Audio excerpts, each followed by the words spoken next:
Iglesia Bautista Nueva Jerusalén, comprometidos con la verdad. Y es interesante, ¿no? Cómo el Señor no ignoró, no achicó la importancia de la pregunta que hicieron aquellos hombres a él.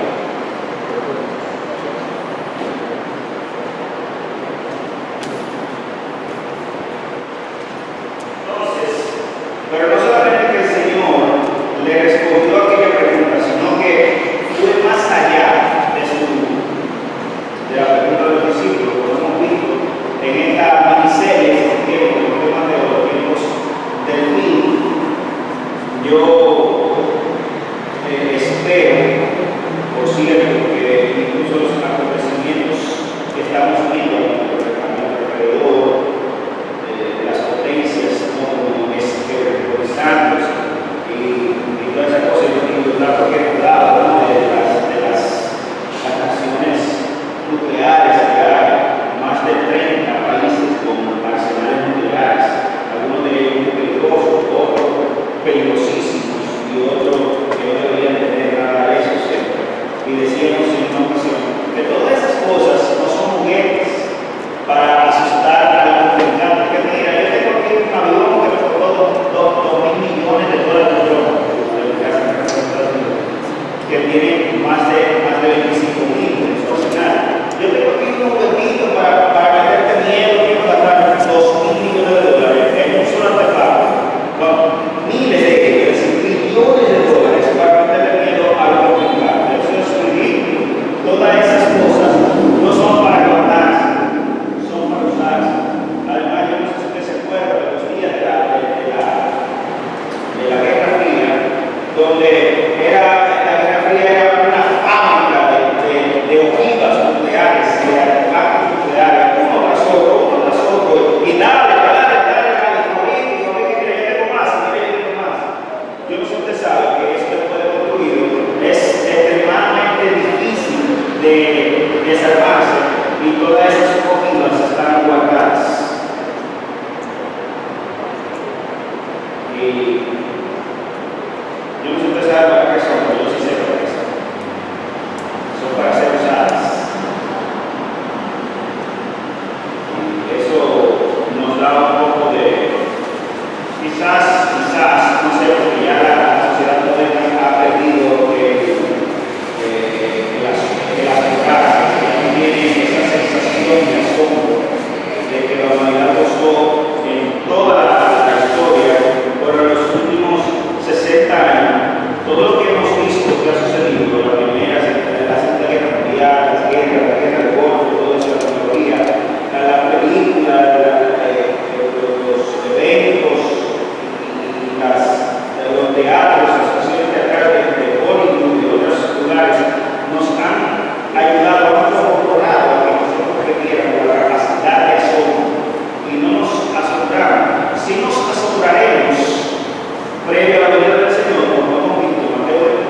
se sentará en su trono de gloria y será recibida de la fe todas las naciones, todas las etnias, todas las personas a vida y por haber todas las vidas.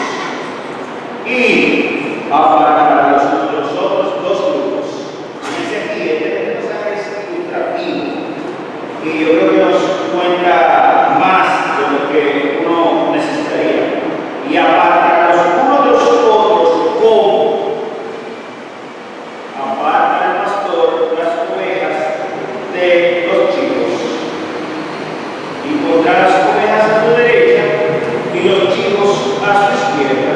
Verso 34. Entonces el rey dirá a los de su derecha, mira a ver dónde piensa que va a estar, dónde quiere estar. Venid, benditos de mi Padre, heredad el reino preparado para vosotros desde la fundación del mundo, porque tuve hambre y me diste de comer, tuve sed y me diste de beber, fui forastero y me recogisteis, estuve desnudo y me fuiste enfermo y me visitaste en la cárcel y vinisteis a mí. Entonces los justos, es decir, los de la derecha, Señor, ¿cuándo tenemos hambriento y te sustentamos? O sediento y tenemos de beber? ¿Y cuándo te vimos forasteros y te recogimos y desnudos y te cubrimos? ¿O cuándo tenemos enfermos en la cárcel y vinimos a ti? Y respondió el rey del lugar, de cierto os digo, esas palabras muy agradables del Señor, que en cuanto lo hicisteis a uno de estos mis hermanos más pequeños, o a quienes entre los hombres se mira, como aquellos a quienes le hace el bien. De cierto os digo que en cuanto lo hiciste a uno de estos mis hermanos más pequeños, a mí lo hiciste. ¿Qué tiene, hermano? ¿Cómo le llama el Señor a sus seguidores? Mis hermanos más pequeños. No se avergüenza de llamar a los hermanos de verdad. Miren el verso 41. Entonces dirá el amigo de la izquierda, apartado de mí, malditos. Esas palabras son duras, pero son bíblicas. Al fuego eterno, preparado para el diablo y sus seres. Porque tuve hambre y no me diste de comer, tuve sed y no me diste de beber, fui forastero y no me recogiste, tuve desnudo y no me enfermo en la casa y no me visitaste. Entonces también ellos responderán y dicen, Señor, cuando te vimos hambriento, sediento, forastero, enfermo en la cárcel y no te servimos. Entonces responderán diciendo, de cierto os digo que cuando no hiciste a uno de estos más pequeños, tampoco lo hiciste. Mire la sentencia final, las últimas palabras de este discurso, e irán estos al castigo eterno y los justos a la vida. Dos destinos, dos grupos, dos ADN o información interna de dos estilos de vida, uno que todo no y otro que para ellos la vida era un mar de servicio increíble. Todos estos pasajes que están en parábola en Mateo 25 son exclusividad del Evangelio de Mateo, no están en ningún otro evangelio. Yo quiero si tú te fijaste, la cantidad de personajes que convergen en esta parábola, en esta parábola no es una parábola, es el cierre del discurso, perdón.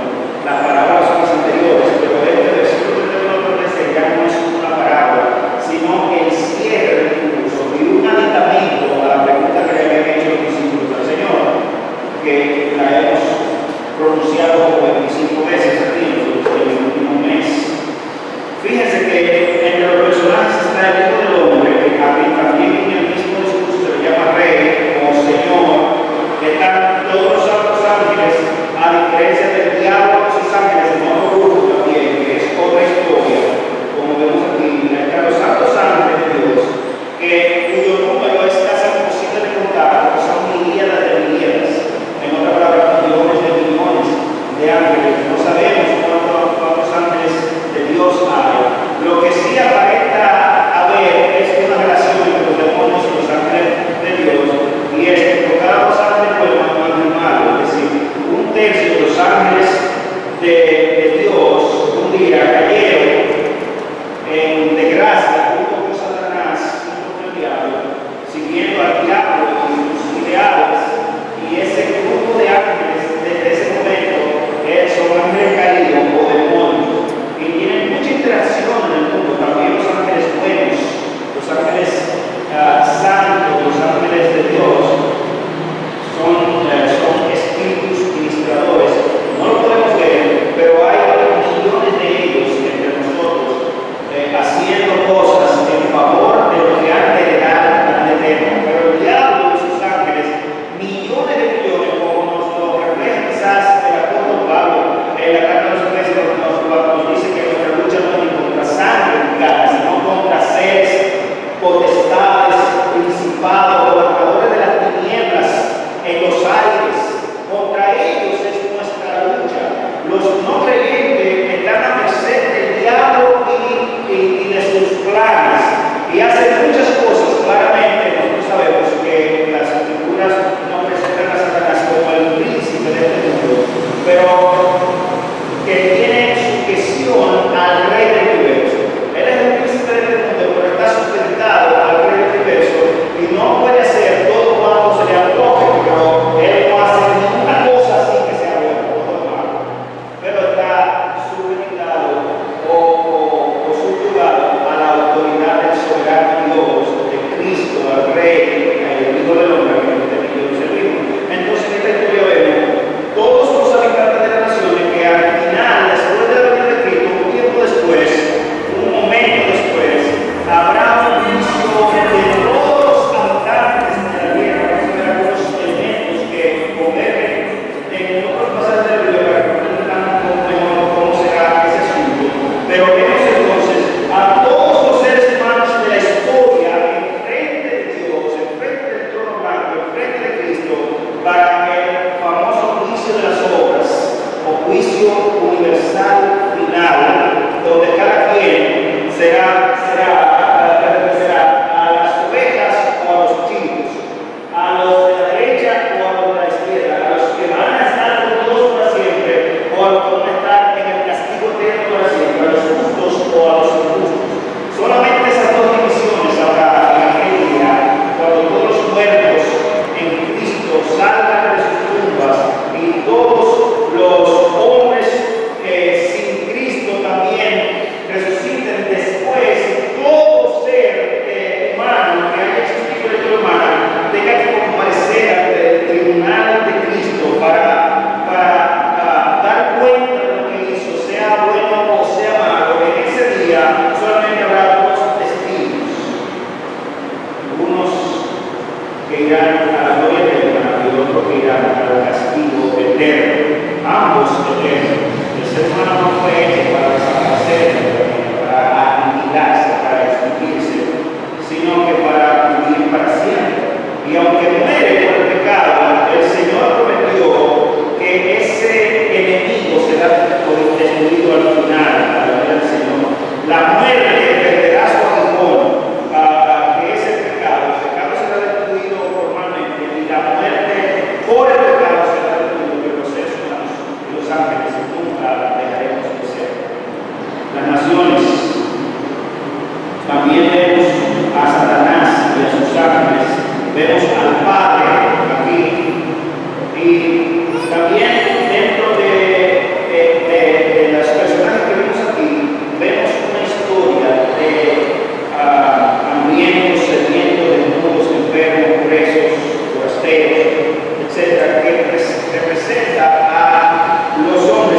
comida, sin bebida, sin techo, forasteros, sean haitianos, lo que sea, y ustedes a ellos le hicieron un bien, entonces tú también que lo hicieron.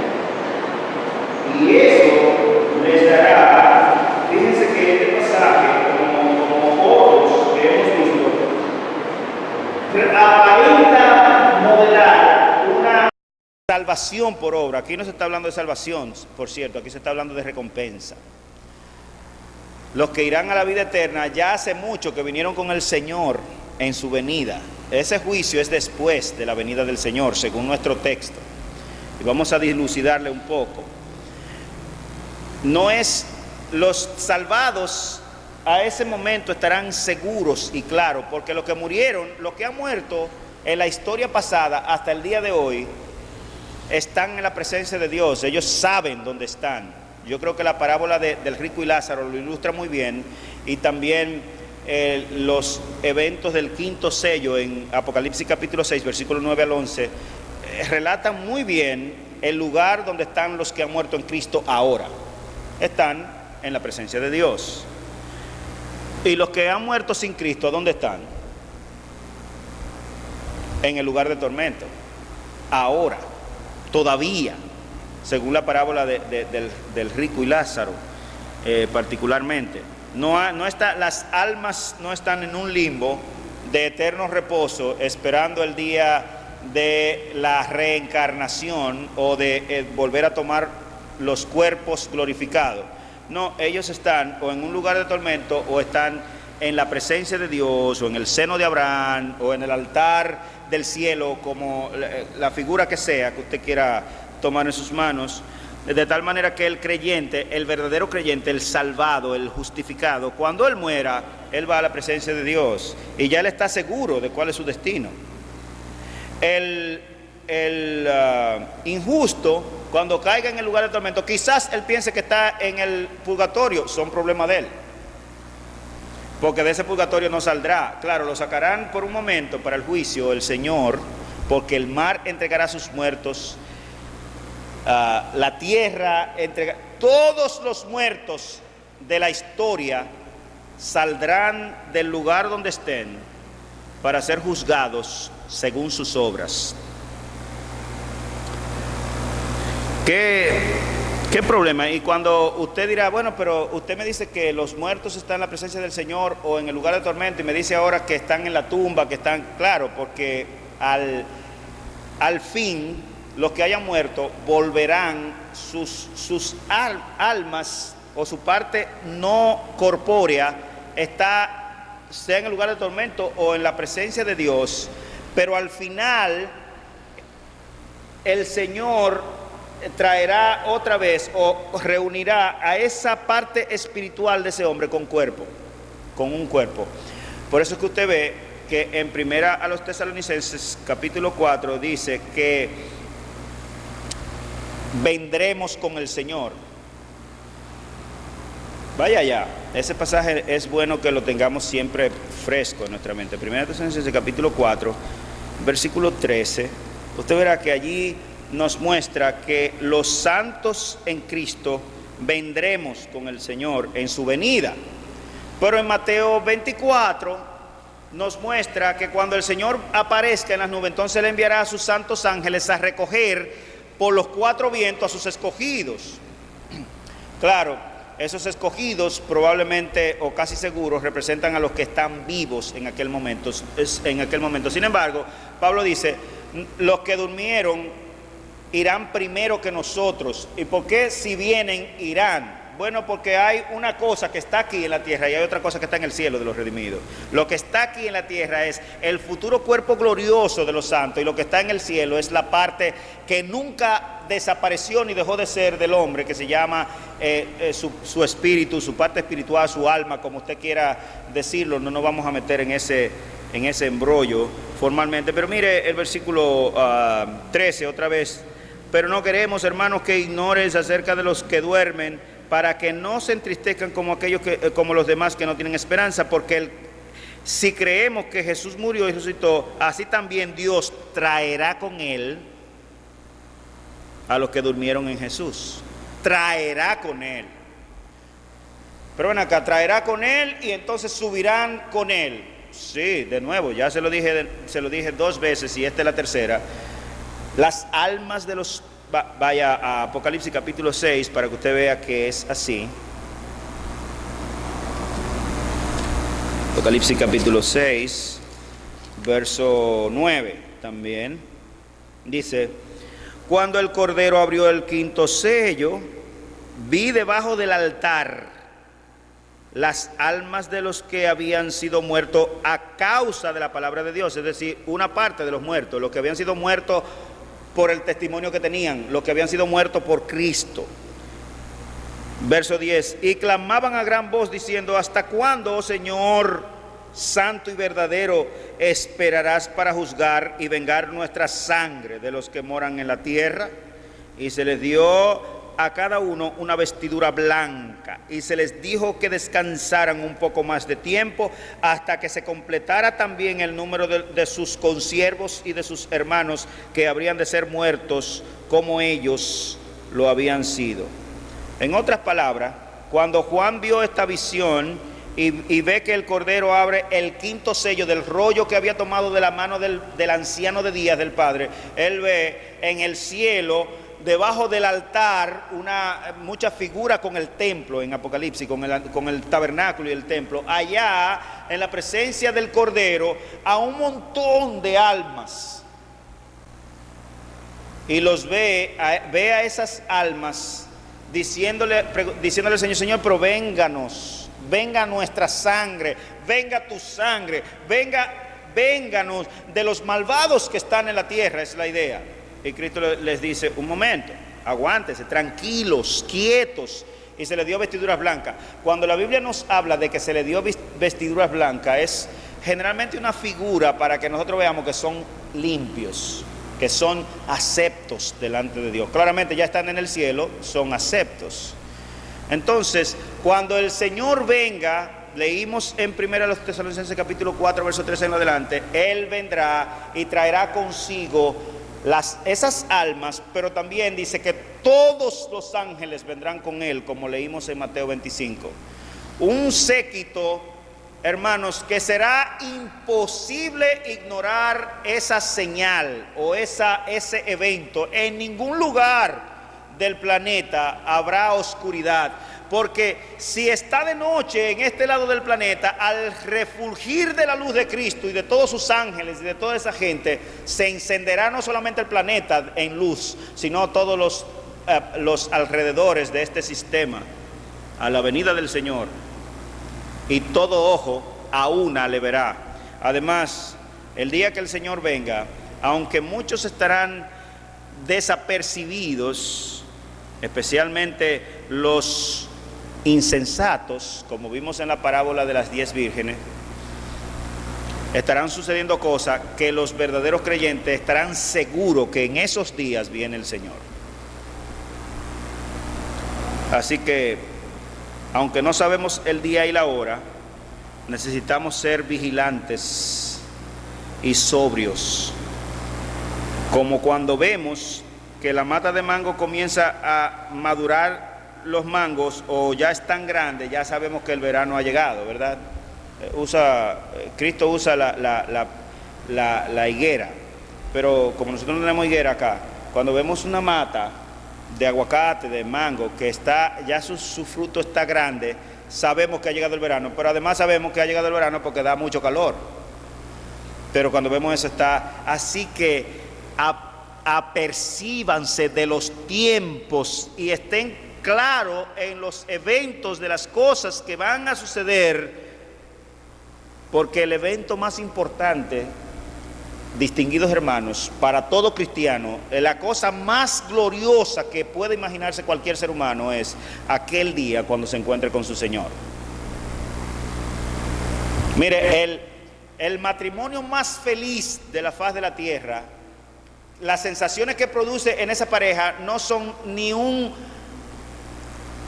poquito así de la sensación, no de un momento, sino perpetua, que hemos de tener los hombres cuando veamos cara a cara a nuestro Rey viniendo en gloria. No hay nada que se compare. Por eso, ni siquiera necesidad habrá de matrimonio, como vemos en Mateo 19. Serán como los santos ángeles de Dios, que ni se casan ni se dan en casamiento, porque no será necesario, porque todas nuestras emociones explotarán al máximo cuando estemos enfrente de nuestro Maestro, cuando estemos enfrente de nuestro Cristo. Fíjense que los apóstoles, como vemos allí en Juan capítulo 14, cuando Cristo, que no estaba en todo su esplendor y en toda su gloria, le dijo: me voy. Dice que se le demudó el rostro, que se le cayeron los ánimos a esos hombres. Imagínense estar ante Él. Ustedes saben que el hombre fue hecho primordialmente para adorar a Dios. Ese es el fin principal del hombre. El casarse, tener hijos, produce sensaciones. A algunos le produce dolor y maldición, porque el guanajo con el que se casaron es más malo que el diablo, pero lo lógico es que produjera gozo, ¿verdad? Y regocijo y alegría. Es complicado en el mundo caído, pero eso, hermano, todos esos disfrutes y goces que vienen de Dios son una pastilla o un simple aliciente para que estemos un poco quietos en medio de este mar de lágrimas, entre tanto se acerca el día del gozo y de la redención.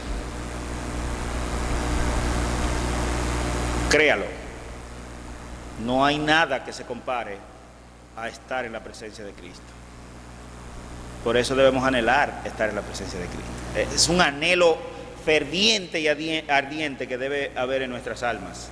Si el hecho de tener el Espíritu dentro de nosotros nos produce sensaciones extraordinarias de alegría y de contento y de paz y de sosiego, imagínense estar delante del trono de Dios. Por eso es que cuando usted lee los profetas, les dicen que entonces no habrá más lágrimas, ni más dolor, ni más sufrimiento, ni más temperaturas extremas en ambos niveles, ni siquiera una luz por encima de lo que es agradable, no, porque Cristo estará allí.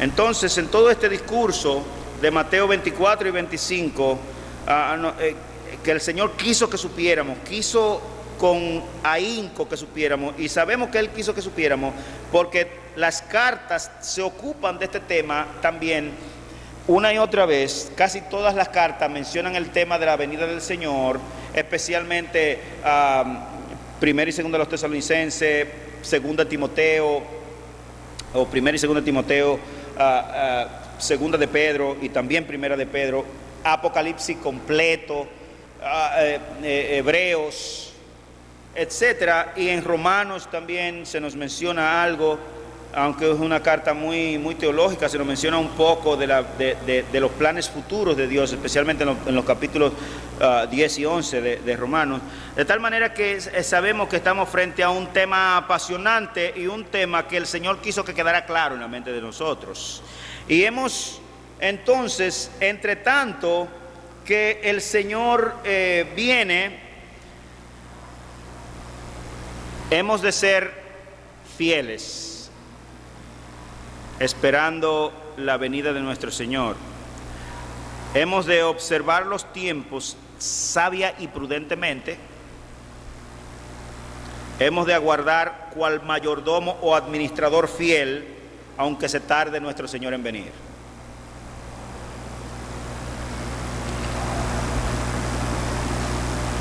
No como aquel siervo imprudente e infiel que, tardándose su Señor, comenzó a golpear a sus siervos y a beber y a comer, y ese Señor se le olvidó venir. No, fieles, aunque se nos caiga la carne y quedemos en el esqueleto del sufrimiento, fieles al Señor, esperando su venida, como locos. Pero ven acá, tú estás loco, como le dijo la mujer de Job a Job, pero tú te estás yendo a pedazos, maldice a tu Dios y púdrete. No, fieles, porque qué esperanza tenemos aparte de esta esperanza bienaventurada. No hay esperanza, no hay ni una lucecita que augure una esperanza. Las naciones se desmoronan y se descalabran. Nuestros sistemas sociales, políticos, nuestro sistema de seguro médico, el que lo lee dice, pero ¿y qué estafa es esta? Todo se descalabra y se desmorona, no hay esperanza ninguna para nadie aquí en la tierra. Y si hubiera esperanza en esta tierra, a mí no me interesa, a mí me interesa la esperanza eterna, la de vida eterna. Aguardando cual mayordomo y administrador fiel, aunque se tarde nuestro Señor en venir. Vele con prudencia, sin dejar acabar el aceite en la larga espera. Fíjense que todas estas parábolas y el discurso de nuestro Señor le targan su venida. Ninguno de ellos dice, y al otro día vendrá el Señor, sino que el Señor así fue claro en cada una de sus exposiciones. Miren, Él no viene aquí ni así, va a haber esto, va a haber aquello, va a haber esto, va a haber lo otro, revoluciones sociales, guerras, rumores de guerra, etcétera, etcétera. Pero no es el fin, falta, durará un tiempo. Y la semana pasada nosotros vimos la parábola de los talentos, donde se le dio a unos 5 talentos o 6 millones de pesos, a otros se le dieron 2 talentos y a otros se le dio 1 talento, que era 1.150.000 pesos al día de hoy. Y el Señor se fue lejos. Todas las parábolas, o la de las vírgenes, y se tardó el esposo, se tardaba el novio, no llegaba. ¿Pero qué es que no llega? No llegaba porque no se ha cumplido el tiempo, pero Él viene. Todos los discursos de nuestro Señor fueron de advertencia para que no pensemos que era mañana, sino que tardaría, pero seguro. ¿Cómo que dice el dicho? Él es tarde, pero seguro. Hermanos, la lógica nos debe llevar a nosotros a asegurarnos que el Señor va a cumplir esa promesa, como ya se han cumplido todas las otras promesas de Dios. Vele con prudencia, sin dejar acabar el aceite en la larga espera. Sea fiel a la encomienda otorgada, aunque el Señor se haya ido lejos y parezca que no actúa ante las tantas injusticias. Señor, pero tú destruiste a Sodoma y a Gomorra por haberse vuelto como se volvieron. Sí, pero si usted es cuidadoso leyendo el texto, dice que ya en ese punto la paciencia de Dios había sido colmada, porque Él le dio 500 años de espera casi a Sodoma y a Gomorra y a las tierras de Canaán, esperando que se arrepintieran, y no se arrepintieron. Léalo para que usted vea, así mismo está en Génesis. Ahora, los detalles, como hemos mencionado ya reiteradamente, de la venida del Señor son: vendrá sin advertencia, a nadie se le revelará ni el día ni la hora, nunca, jamás, nadie sabe el día y la hora. El Señor fue categórico en eso. Su venida será súbita, como un relámpago que sale del oriente y se muestra al occidente.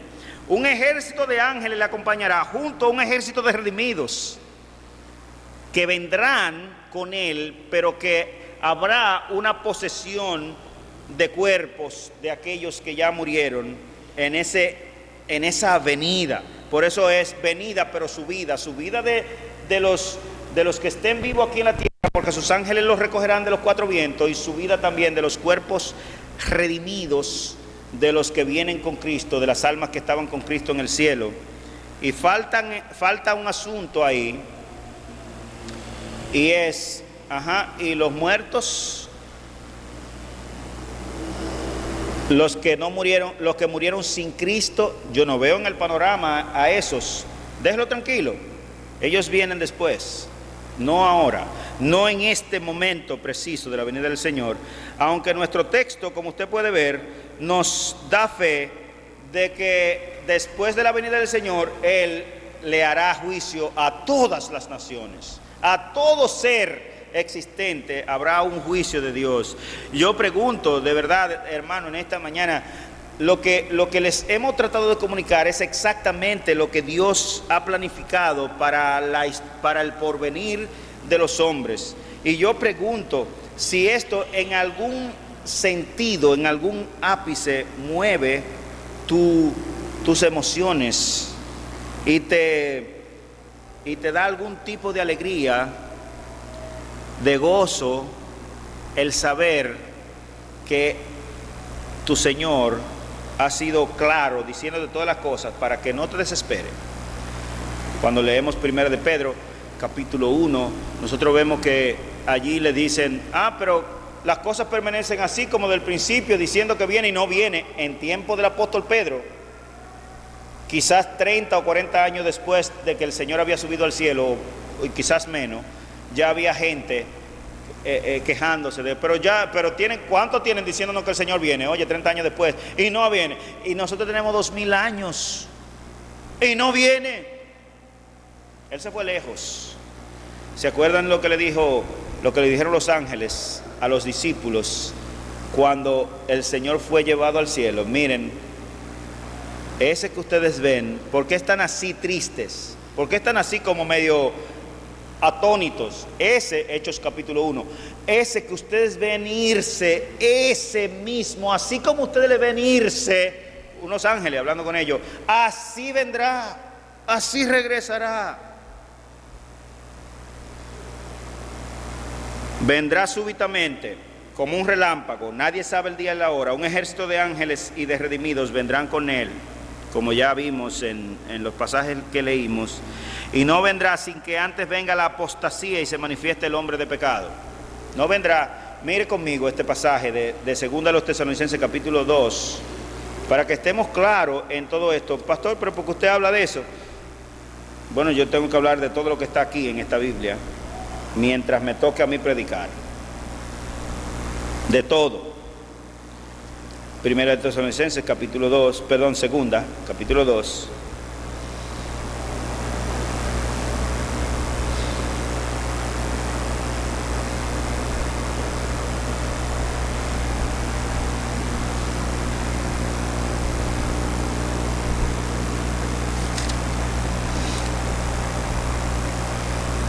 Fíjense cómo dice el título ahí: la venida del Señor y el hombre de pecado. La venida del Señor que esperamos. Ese es el evento que nos apasiona a los verdaderos creyentes. Si a usted no le apasiona eso, conviértase al Señor en esta mañana, porque usted no es creyente. Capítulo 2, verso 1. Pero con respecto a la venida de nuestro Señor Jesucristo y a nuestra reunión con Él, os rogamos, hermanos, que no seáis sacudidos fácilmente en vuestro modo de pensar, ni se alarmen, ni por espíritu, ni por palabra, ni por carta como si fuera nuestra, en el sentido de que el día del Señor vendrá. Que nadie les engañe en ninguna manera, porque no vendrá sin que primero venga la apostasía y sea revelado el hombre de pecado, el hijo de perdición, el cual se opone y se exalta sobre todo lo que se llama Dios o es objeto de culto, de manera que se sienta en el templo de Dios, presentándose como si fuera Dios.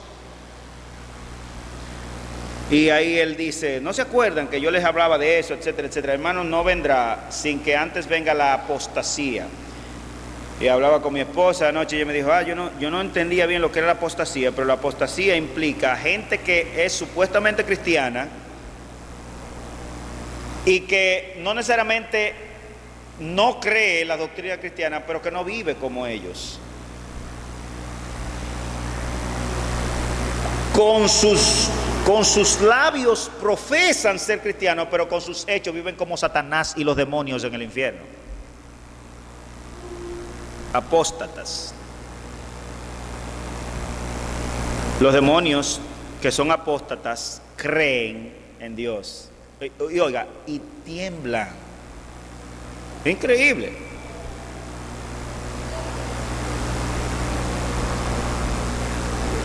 Pero cuando el Señor venga, les dará su merecido. No vendrá sin que antes venga la apostasía y se manifieste el anticristo. Tampoco vendrá sin que las potencias de los cielos comiencen a tambalear. Y finalmente, Nuestro texto nos muestra un flujo más o menos como esto.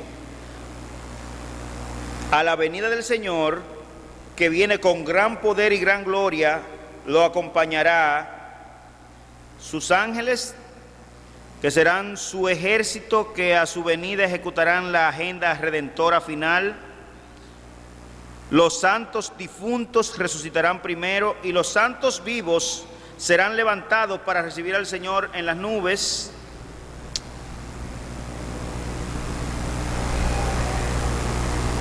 Entonces acontecerá el gran juicio de las naciones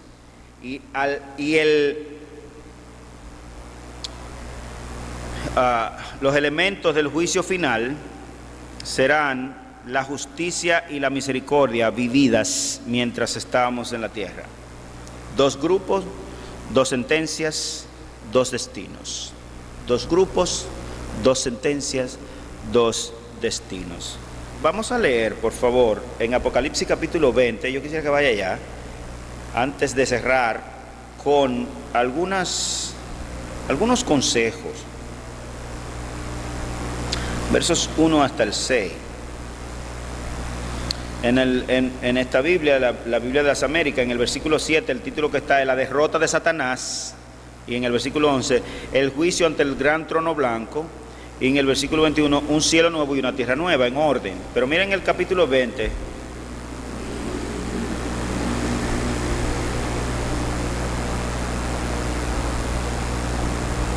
Verso 1, y vi a un ángel que descendía del cielo con la llave del abismo y una gran cadena en su mano.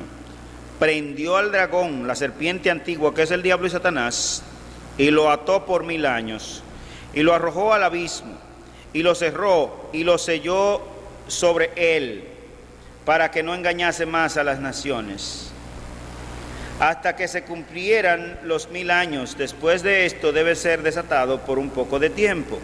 También vi tronos, y se sentaron sobre ellos, y se les concedió autoridad para juzgar. Y vi las almas de los que habían sido decapitados por causa del testimonio de Jesús y de la palabra de Dios, Apocalipsis capítulo 6, verso 9, y a los que no habían adorado a la bestia ni a su imagen, ni habían recibido la marca sobre las frentes, ni de su mano, y volvieron a la vida y reinaron con Cristo 1000 años. Los demás muertos no volvieron a la vida hasta que se cumplieron los 1000 años. Esta es la primera resurrección. Mira el verso 6. Bienaventurado y santo es el que tiene parte en la primera resurrección. La muerte segunda no tiene poder sobre estos, sino que serán sacerdotes de Dios y de Cristo y reinarán con él por 1000 años. ¿Qué va a pasar con los muertos sin Cristo? Se quedarán ahí por un tiempo. Y a la venida del Señor, después, un tiempo después, aquí en Apocalipsis nos dice que 1000 años. No hay que confundirse necesariamente con ese dato, pero un tiempo, después del Señor poner todas las cosas en su lugar, entonces hará un juicio a las naciones, un juicio de obra, conforme a lo que hayan hecho, sea bueno o sea malo. ¿Cómo yo sé, cómo tú sabes, mientras tanto estás aquí, mientras todavía estás aquí en la tierra, si irás a la derecha o a la izquierda? Tus obras. La salvación es por gracia, Efesios capítulo 2, versículo 8. Efesios capítulo 2, versículo 8. Vaya conmigo para cerrar esta plática y yo creo que tenemos que estar claros aquí en esto. Efesios 2, 8. Dice: porque por gracia sois salvos por medio de la fe. Estamos claros en eso. Y esto no depende de vosotros, pues es un don de Dios. Es por gracia, es por la fe, es don de Dios, la salvación. No por obras, para que nadie se enorgullezca. Pero fíjense el versículo 10. Somos una nueva creación, ¿verdad? Una nueva criatura. Seres nuevos. Mira el versículo 10. Porque somos hechura suya de Dios, creados en Cristo Jesús para hacer buenas obras. Ven acá, hay una contradicción ahí. No, mi hermano, la salvación es por gracia. Y esa salvación hace de diablos